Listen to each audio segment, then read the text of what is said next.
You're listening to the Angry Marks Podcast Network.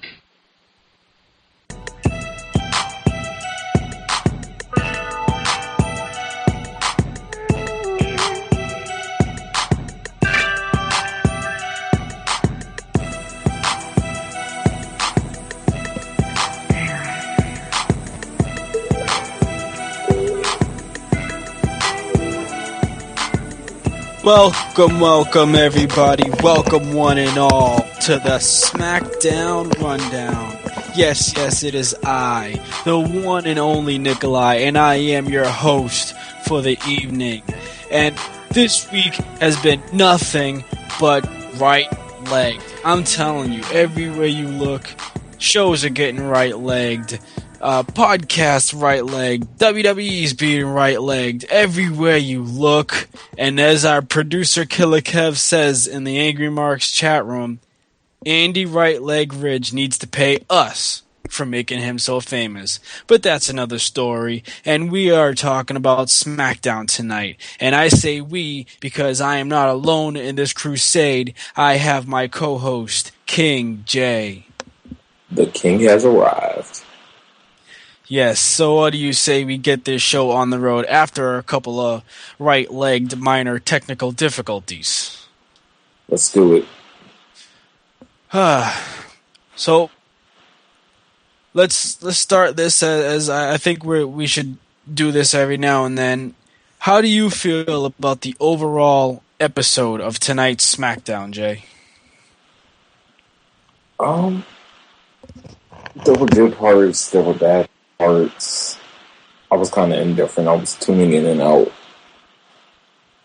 I wasn't really into SmackDown tonight. You know, that's probably where I'm going to defer. I actually think this was a good episode of SmackDown. We had storylines advance. Even though the next pay-per-view was less than 2 weeks away after just coming off of one, I think it leads into the next one. Well, we had 8 matches tonight. That's very rare. So yeah, that more matches actually impressed me. Yeah, and more matches means less promos. But as usual, we started tonight's SmackDown with a promo. And God, who do I see on the first thing as SmackDown rolls on the air? Someone I'd like to use my right leg and kick in his head with. Freaking John Laryngitis. God, why is he on my TV every week?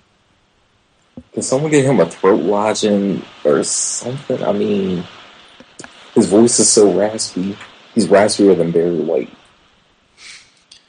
Yeah, that's someone that needs a right leg to the head. I'm telling you. Wait a minute. Stop everything. Oh, no.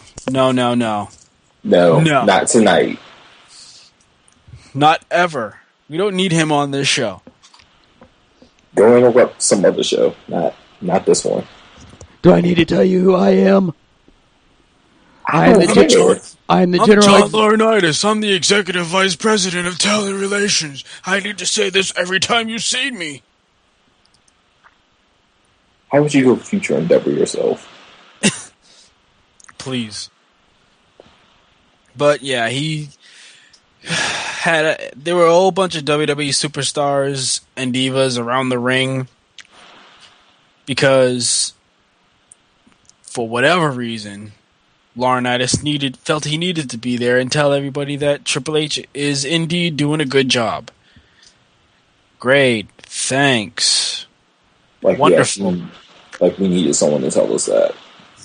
Exactly. But one highlight, we actually did see Rosa on television. She didn't do anything, but she was on television. Yeah, and those don't recognize her wouldn't have seen her for that split second as she was on the edge. True. And also saw the back of Alicia's head. Yeah, that's true too.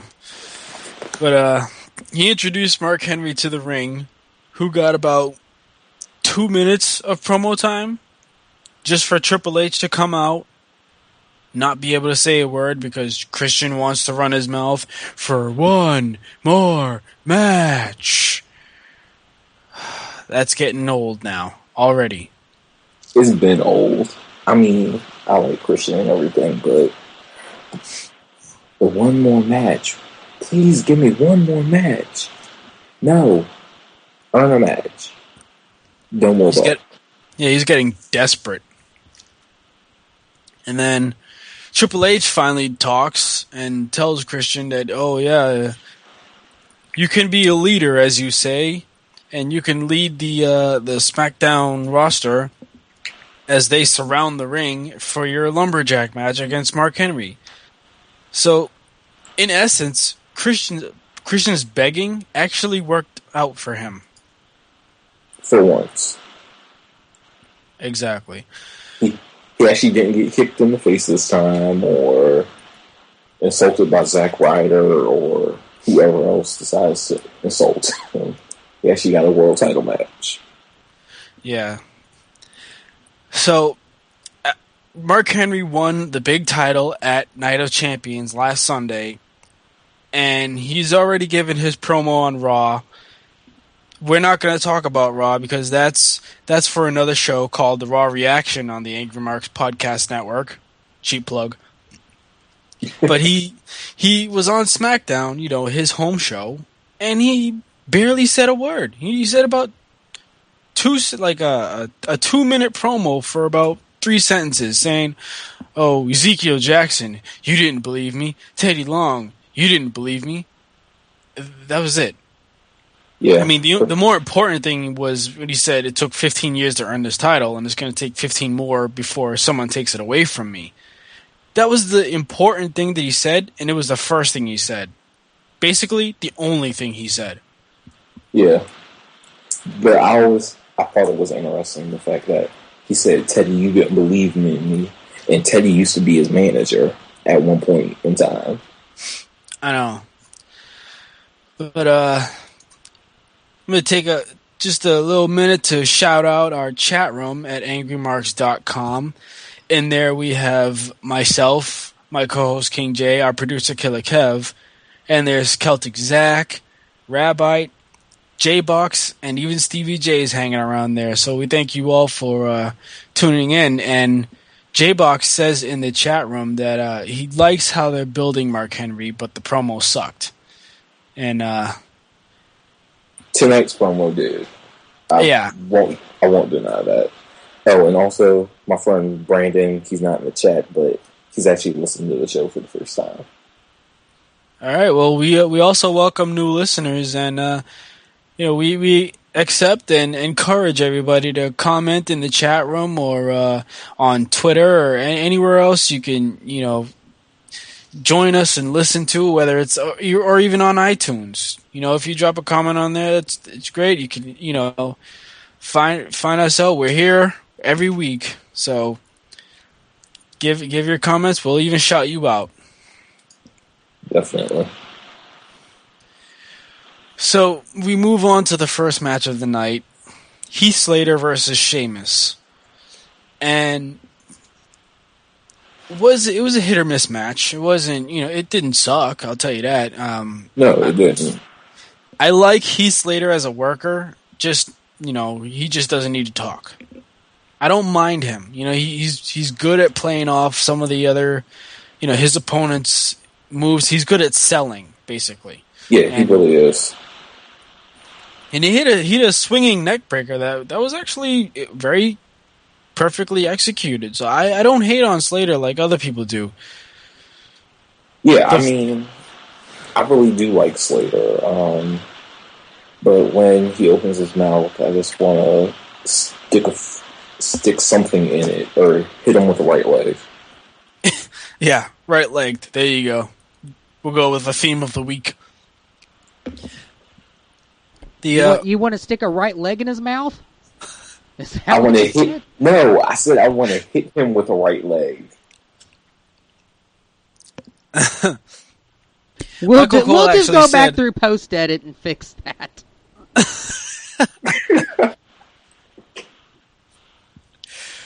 Oh boy, Michael Cole I don't know where.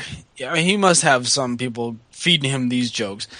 Yeah, right before the match started, he said, "This match is like Ronald McDonald versus the girl from Wendy's." Well, supposedly Vince feeds him a whole bunch of lines when he's on commentary. Like most of the jokes that he says come directly from Vince. Well, this is damn near accurate. I mean, both are pale redheads, and they're iconic as fast food caricatures. Yeah, pretty much. Isn't SmackDown sponsored by Burger King? I think so. Sometimes it is. Yeah, that would be pretty ironic.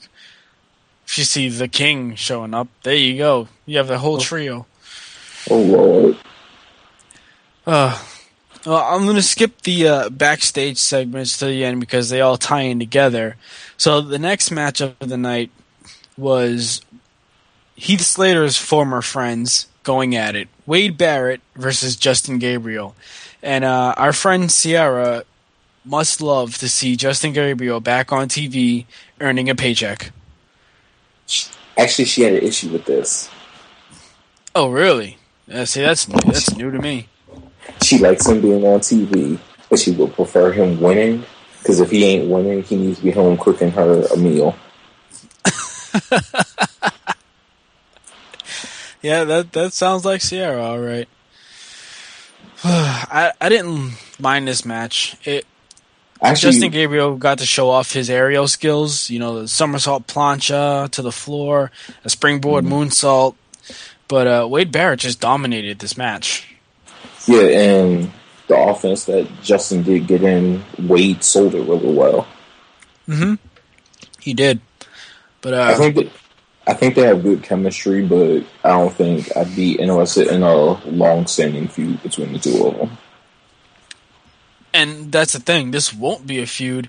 The only reason this match came about was, as they explained, because Justin Gabriel got the pin on Barrett in the tag team match. So Barrett got the win over Gabriel. I think he got his justice. I hope we can just move on from that.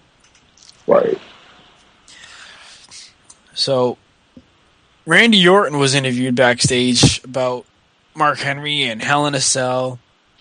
And he basically just said, hell ain't no bad place to be, especially if that's where you go to become the World Heavyweight Champion again. And he said whether Mark Henry wins or Christian wins in the title match later in the night, then didn't matter who's going to be. He's bringing them to hell. Pretty much. I think the promo was short, to the point, and that was a good thing. Because I'm never really interested in Randy Orton promos. Really? Like, sometimes I like them, and then other times I'm like, can we move on from this segment? Well, it like you said, it was short and to the point. It didn't really bother me at all. So I think it was just moving along. And that's part of what building to the pay-per-view did for this night. That's exactly what this did. Yeah, definitely. I think they took a lot of good parts in building towards the pay-per-view, especially since they only have one more week till there's the pay-per-view. Right. So the next match of the night was AJ and Caitlyn from NXT, now have their own identities, versus Beth Phoenix. Yeah, versus Beth Phoenix and Natalya, the Divas of Lose. I like that. That's not their name. That's not their name, but you would think so because they've lost a lot of matches, especially to Kelly Kelly. Yeah, I don't get it. Michael Cole made a good point tonight. He said that if they don't win, they just need to find something else to do because the continuous losing isn't a good look. But I noticed when they're teaming up, or have solo matches, if they're against AJ or Caitlyn, they always win. If it's Kelly or Eve or any of the other girls, they lose. I know, and that's not a really good look for you if you're trying to dominate the Divas division. Exactly. Like, you beat the fitness model and the girl next door, but you can't beat Miss All-American Girl, Miss Latina, Miss ABCD. I know, and that's kind of bad because they're beating jobbers, but they can't beat the mid-carders, basically. You're looking at Beth and Natalya as main eventers, but yet they can't defeat Eve Torres. I mean, come on, that's not a good look for you. But instead of digressing, this match was a good little Divas tag match. Yeah, Caitlyn is getting a little bit of ring time, but not as much as AJ. And AJ is just spunky. She has a good moveset. I mean, she hit a Shining Wizard in the match. Yeah, I followed a lot of her matches from the indies on like YouTube and stuff like that, and she's gotten so much better over time. And I think they're letting Caitlyn have in-ring time to show that she's improved since season 3 of NXT, and she's slowly getting there and like trying to find her own identity as an in-ring competitor. Yeah, and she's the one who took the Glam Slam in that match, so hey, she took it like a champ. And another thing, they never let Caitlyn take the Glam Slam. Every time they have a tag team match, she never takes a Glam Slam. Sierra pointed that out earlier. And then Sierra also had an issue with Caitlyn's whole wardrobe. Yeah, Caitlyn looked like she just rolled out of bed with that outfit. She was wearing boy shorts and like just a tank top.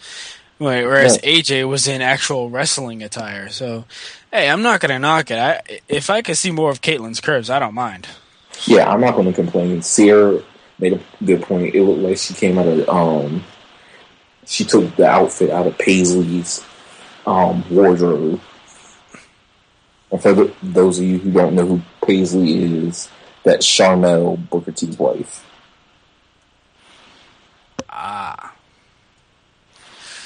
So, going back to the chat room, J-Box says that he sees potential in AJ, and I think that WWE would keep her around. You know, she's being heavily featured on NXT, and we know that doesn't exist in a lot of people's minds. Right. But she's also been on SmackDown a lot, and that's saying something. So, you know, I give her a lot of credit, and this match was a good match because it was between 4 wrestling divas, not models, not pretty girls. I mean, they're all beautiful, but they were wrestlers at heart. Right. And I think that's the interesting thing about AJ. She looks like she could be like kind of a model type of girl, but she is in the business to be a wrestler. So I think WWE will give her a shot one day down the line. The next match on the card for tonight's SmackDown was Randy Orton versus the Intercontinental Champion Cody Rhodes. And wow, this was a hard-hitting match. It really was.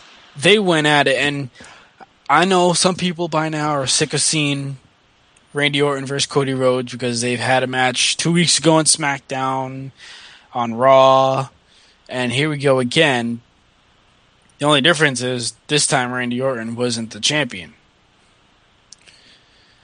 But we saw Cody Rhodes take his mask off behind the ref's back and hit Orton in the head with it. That didn't win the match.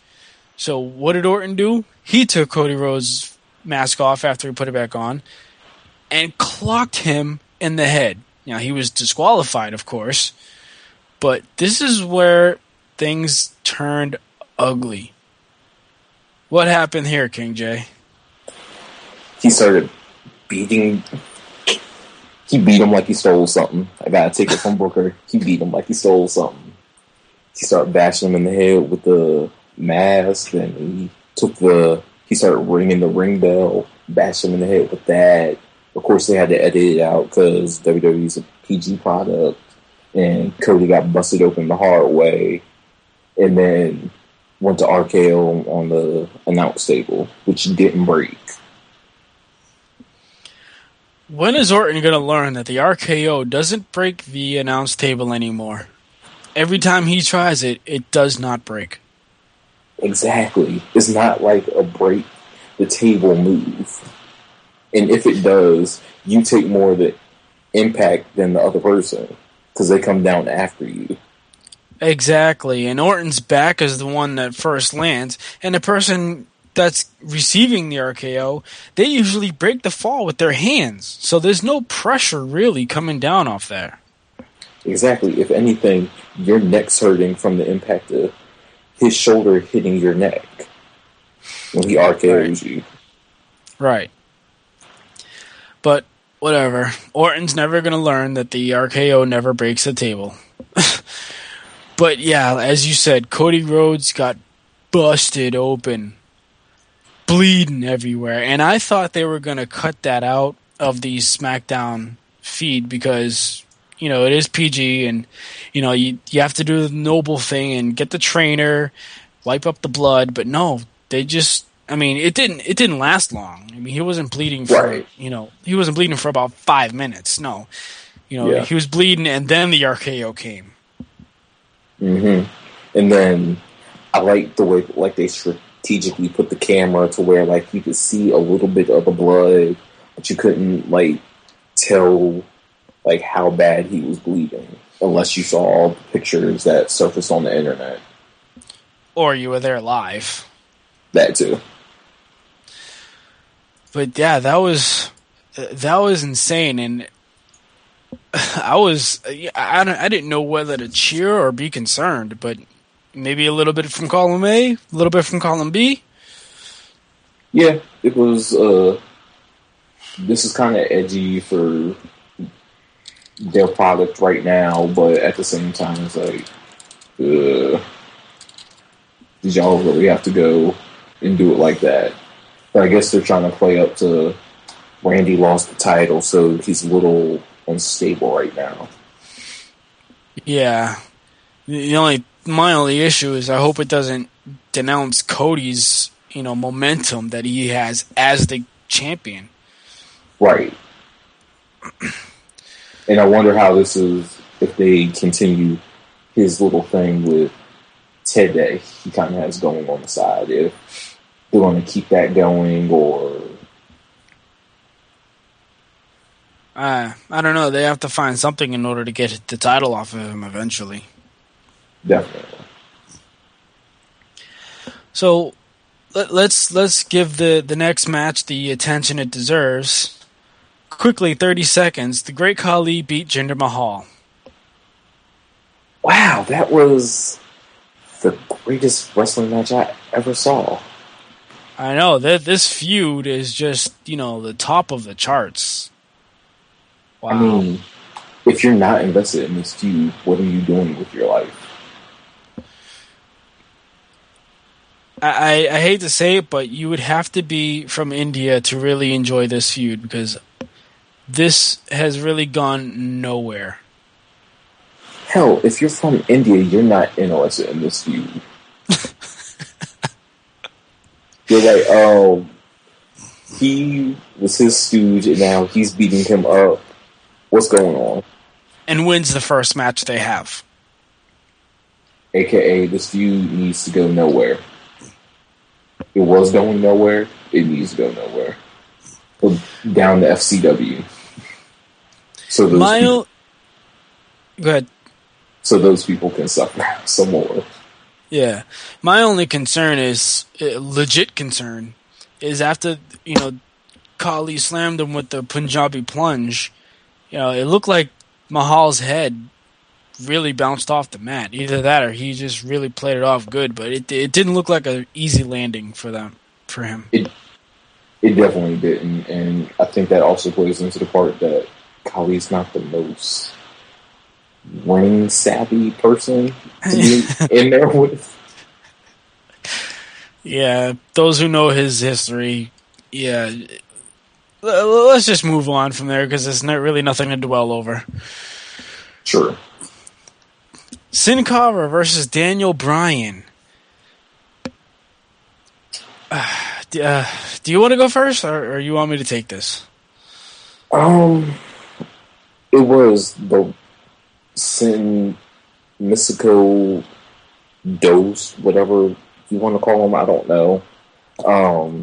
Him versus Daniel Bryan. My main concern is that Daniel Bryan is going to get lost in the shuffle between Sin Hunico and Sin Mystico, and he's Mr. Money in the Bank. He needs something to do that's not feuding between two Mexicans who are dressed alike. You know it's really bad when the announcers either okay. I'm starting to see a pattern here, and this is one of the issues that was brought up on last night's podcast, Thursday Night AMP. Daniel Bryan is in the middle of a losing streak, and the announcers are putting it over. They're talking about it, bringing it up, saying that he's in a slump, he's in a losing streak, he hasn't won a match in weeks. Hell, I think it's been over a month since he's last won a match. I think his last win was on Superstars over a month and a half ago. And that's exactly what I was thinking of, because he has not won a match on SmackDown or pay-per-view. Superstars, he defeated, who was it? Drew McIntyre? I mean, come on, yeah. everybody's beaten Drew McIntyre by now, even Zack Ryder. And see, twice. I like Drew McIntyre, but like a win over him is like, how much is this going to help your career? Not at all. And Sin Cara Uno, Sin Cara Dos, let them two duke it out. Don't have Daniel Bryan lose another match in their little feud. The way this happened was Sin Cara was getting on the top rope, and the imposter, if you want to call him that, pushed him off, made him fall to the floor, and then he kicked Bryan in the head and then did a senton bomb to pin Bryan. Now he has a senton bomb in his repertoire. He has a new finisher each week. I know. It's like, can we stick to one? I like this one better than the stupid springboard moonsault that he's always crooked on. This was way better. Yeah, definitely. I could tolerate this finisher more than that one. Yeah. And maybe this week Chris Jericho won't go on a Twitter rant about people stealing his moves. No, this time it'll be Jeff Hardy. He took my swanton bomb. Jeff Hardy just needs to get his life together and stay the hell out of other people's business. Oh, well, let's just say both Hardys need to get their lives together, but we're not on that topic tonight. No, we are not. So it looks like the tag team division is getting back into play. About time. Air Boom have, I think this is their first match as a team on SmackDown. Yeah, it is. They faced the Usos, and this is where some people would be saying, where have they been? On NXT, attacking people. Because I was on WWE.com earlier today, and they attacked JTG and Darren Young, a.k.a. two people who I'm trying to figure out why they're still employed. I have a point to bring up with that one, but first, I want to finish with this match. This tag team match was fantastic. If you want to see SmackDown or any part of it, go back and watch this tag team match. Non-title, of course, but hey, who cares? It was still fun, you know? It was a really good match. Yeah, Kofi and Evan Bourne are just exciting tag team, and going against the Usos, who have their own high flying ability, but yet they still have heavyweight moveset, but yet they still can work. You know, a lot of people would put them down, but I don't think they're green. You know, I think they fit perfectly with competitors like Kofi and Evan Bourne.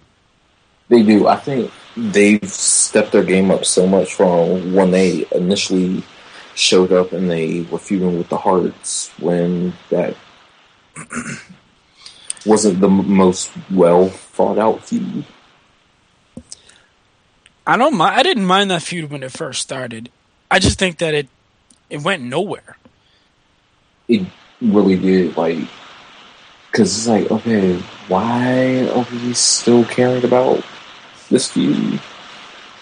Because, like, they would have it on TV for a couple weeks, then take it off, and, like, you never really got to see the Usos improve, and then they went away for a while, came back, and now we see them doing a lot better. And I'm actually kind of invested in wanting to see the Usos do well. Yeah, but I'm not going to invest my time or my attention if they're going to put the Usos on NXT. Because really, who cares about NXT anymore? The only... I read the spoilers that said Darren Young says... No, wait, I think it was Percy Watson and Titus O'Neil said that when the competition is over, that they should go for the tag team titles. Okay, I like that someone actually wants to go for a title, even if it's somebody in NXT who's not even a part of NXT, because there are 3 rookies, but yet there's about 12 other people running around, having their own feuds. They might as well end calling it a competition and just call it another show. Seriously. They really do, because I actually watched an episode because Sierra had sent it to me, and Maxine's feuding with AJ, and she's dating Derek Bateman, and they're feuding with Hornswoggle, AJ, and Titus. And I'm like, wait, isn't this a show about rookies trying to get WWE contracts? Exactly. AJ's running around with Hornswoggle and her. No. And William Regal and Matt Striker are feuding with JTG and Darren Young. Yoshi Tatsu's feuding with Tyson Kidd. I'm like, wait, you mean you can't put this on Superstars or SmackDown? Exactly. I was just about to say that. Put this on Superstars. It'd be even more interesting. Exactly, because then people might actually stand a chance of actually watching it and paying attention. Nobody's going to watch NXT when they go to a live show. They're just there because they want to sit down. Exactly. They're ready to watch SmackDown or Raw or wherever the hell they take this show nowadays. I'm not liking how NXT's going, but I do like, people want to be champions there. You had, like I said, Percy Watson and Titus O'Neil, and then later you had Darren Young and JTG saying that they're the tag team, but yet you bring the Usos in there. At least they had a match on SmackDown, okay? That's all I gotta say about that. Yeah. I guess the reason why they put the Usos on there is to have them feud with somebody and build them up to where they randomly pop up to challenge Kofi and Evan. I don't know. I don't like WWE when they try and make me think it never ends well, because they always do the complete opposite of what I want. I say let's just give all those NXT quote-unquote rookies a contract, because they already act like they're a part of the show. They already act like they're superstars, so you might as well just give them the damn contracts, because, to be honest, I did watch a episode or 2 of NXT. The way that Darren Young is feuding with Matt Striker or William Regal, he has JTG at his side. You got Maxine versus AJ. You got Derek Bateman versus Titus O'Neil. I mean, shoot, just make that its own show and just move on with it, because I actually don't mind what they're doing over there. They have compelling stories, whether you want to believe it or not, but they're actually doing something over there. And as much as I don't like Titus O'Neil for my own selfish reasons, like, him and Percy Watson actually make a good tag team, because they were on Superstars a couple weeks ago and they actually had a really good match. I'm like, why aren't they on the main roster? That's the thing. Like, I could do without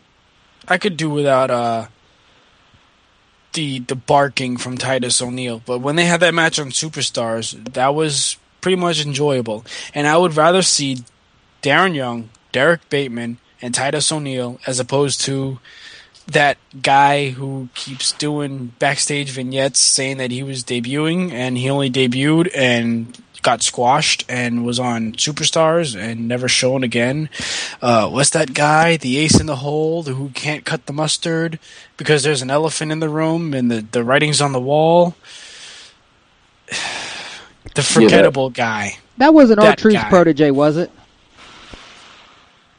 Was he? I don't know. I didn't see that that season. I'm not sure. But yeah, that loser, Johnny Curtis.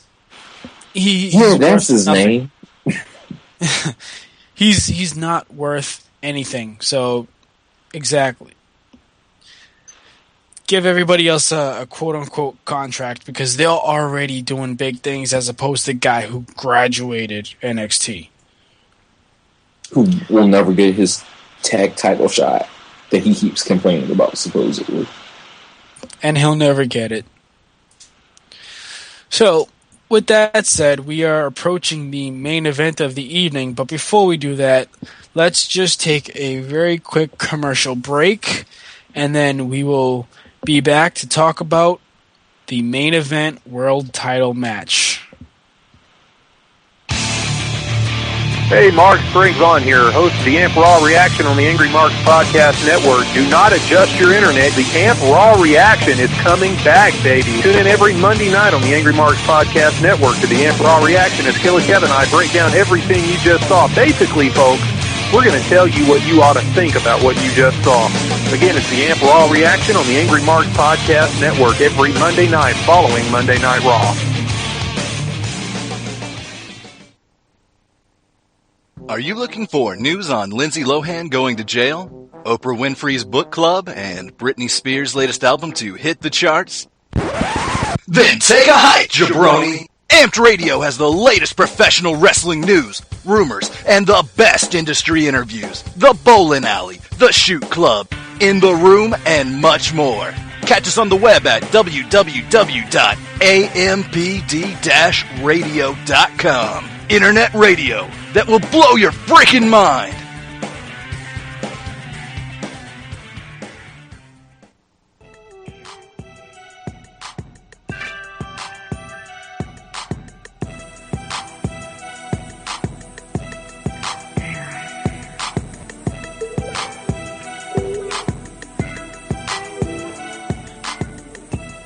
And we are back for the remainder of the show.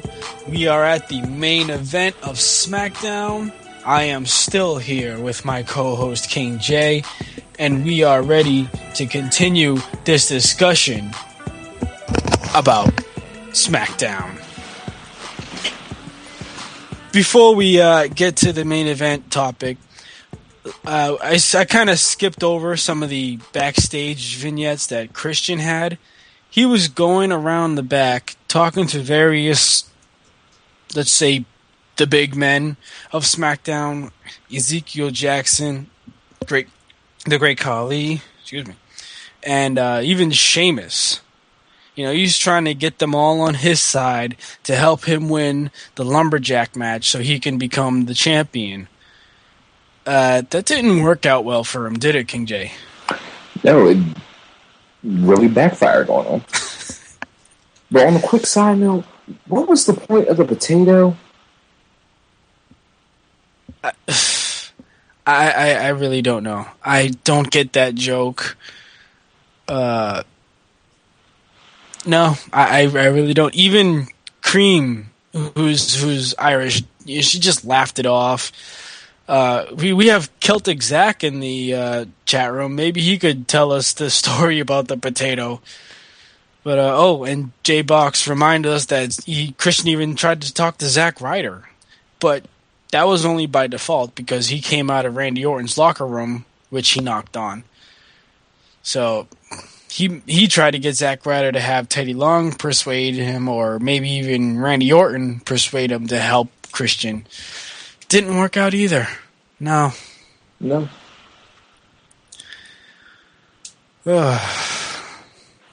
So that didn't work. Christian was all by himself. He had to face Mark Henry in a lumberjack match.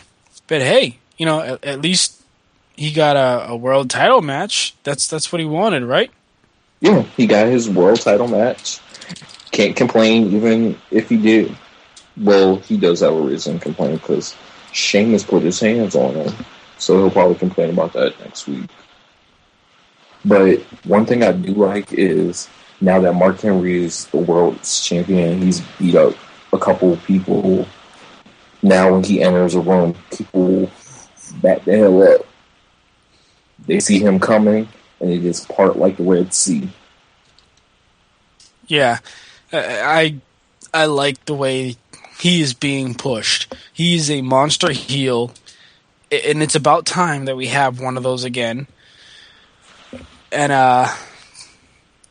the way they part, the way they just let him pass, like, hey, I'm not going to mess with this guy, It's brilliant. I like the way they're doing that. Because it's kind of that intimidation factor on top of that. Okay, this guy's been here for a while, so we need to respect him, so we need to better up. Because we know he can do some damage. Yeah, I'm happy Mark Henry is the world heavyweight champion. It's about damn time because he's been pushed, de-pushed, pushed, de-pushed, injured, pushed, Kool-Aid Man, de-pushed. Now he's a monster heel again. Mm-hmm. It's about time. Everything's starting to... It completely came full circle. Exactly. He's not the chicken shit heel that everybody else is. He doesn't run away. No, he said, you want this, you have to go through me, basically. And we need one of those back because since Sheamus 2 years ago, we haven't had that. No, we haven't. And because most of the heel champions of late have been like the chicken heels. They want to back down and everything else. He's a fresh change of space. They can market that brilliantly to get him over. Like, yeah. I doubt they'll probably have him doing like TV spots like they would like Randy Orton or John Cena or The Miz, but like he's an intimidating dude. Like people won't cross him. You could play up his whole monster. He'll just don't put him in a movie, please, or don't. I know. But yeah, if you have a champion where people look at him and tremble, then you're doing something right.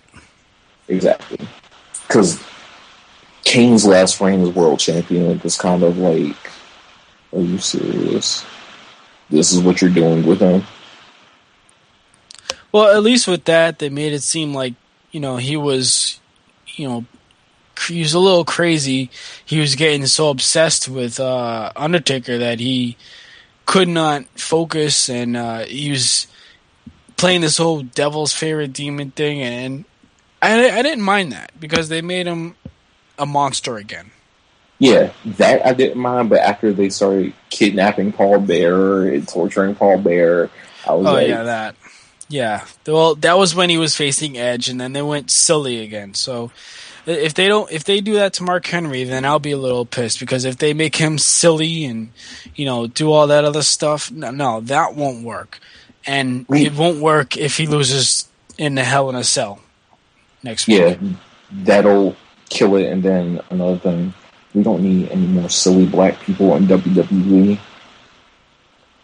R-Truth and Kofi Kingston are enough for me. Yeah, I mean, Kofi is at least the super smiley guy. R-Truth is just crazy. Crazy. And Ezekiel just likes to smile all the time. Yeah. They need a powerful black man to lead the charge, so if that's how you want to look at it. But Sheamus threw Christian in the ring after Mark Henry just tried to dispose of everybody, and he got the World's Strongest Slam for that, and Christian still lost. And next week he's probably going to complain that Sheamus cost him the match, and he's going to want one more match. One more match. Yeah, basically. He's trying to start that chant, and maybe he's going to get a t-shirt. But what I do like from this in the end is that Sheamus and Christian are still battling. Sheamus is the one who cost Christian this title match. That can be his big complaint. And hopefully that'll lead into Hell in a Cell pay-per-view. My problem with this being less, a week and a half away or less than that is that you could have, built this even sooner.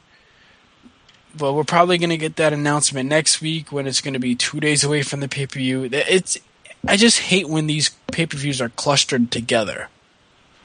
Yeah, it definitely puts frustration on everyone in that company and the fans alike. I mean, because so far we only have, 2 matches announced. The Randy Orton versus Mark Henry for the world title and the triple threat match from Raw. Right. So all other matches are going to be those last minute throw-ons that... Exactly. Because next week is crunch time. You have that go-home show. I mean, this week was basically the recovery from the last pay-per-view, and next week is the preview for the next one. I mean, there's no in-between. No, there isn't, and that puts them in a rough spot because supposedly they're doing a Sin Cara versus Sin Cara feud at Hell in a Cell, which I could honestly care less about. And who knows what else they'll throw on that card. Yeah, well, we'll see after next week's show. And speaking of next week, that will be the next time you hear us talk about SmackDown. And that's going to do it for tonight's episode. King J, do you have any closing comments? No, just thanks for having me on, and I hope people keep listening to the show. Indeed. Well, that's going to do it for this week. We hope you enjoyed tonight's episode. We'll see you next week. For King J, for our producer Killer Kev, and for myself, I want to say thanks for listening, and good night, everybody. See you next week.